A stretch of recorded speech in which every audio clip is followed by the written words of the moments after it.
let's walk through the general ledger function within Amalgam. So I've got an open Excel book here. I've got my Amalgam toolkit opened up on the right side. I'm going to navigate to QuickBooks and find my general ledger. Let's crack this guy open.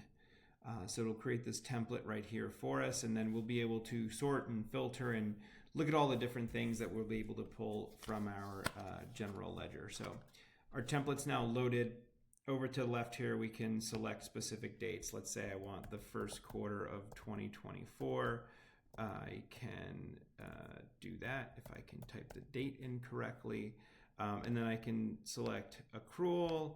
I can select a specific account, like if I wanted to look at everything that was in a sales data or something to that effect. Maybe I wanted to see all my bank service charges. I'm going to delete that right now. Can filter by class and all those types of things as well. But I've got just a quarter's worth of data on an accrual basis. I can hit run report here. And now you can see it's downloaded all of that. So to talk more specifically, if I do want a particular account and I want to do my sales account, sales of product income, I can now rerun that and it will pull down just that sales of product income. So I just have 3 journal entries in across there. I'm going to clear this out. If I wanted to run all of this for just a particular class, let's say the corporate class, I can run that as well.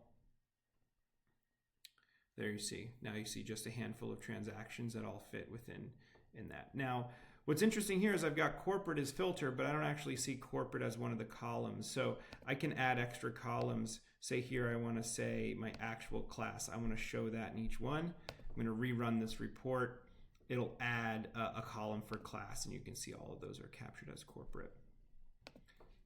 I'll lift the corporate, and then just one other thing. I was showing you the account, specifically filtering it by account, but I can also filter by account type. If I want to look at all of my income accounts, for instance, rather than just that one sales account, and I've deleted my class filter, I can run the report again and get all of my sales information for the first quarter.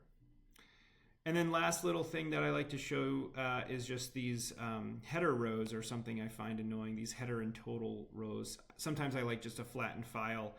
So what I'll do is I'll actually hide those rows. So I can hide the header rows, I can hide the summary rows, and I can hide those opening balances. So if I rerun this, I'll get a flattened file. So now you see all of my income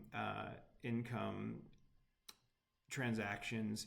I also added the class column, so we have my classes between products and services are being flagged here, and some things without a class. So there you go. That's the way that we run through the general ledger. Happy to have you aboard the Amalgam train.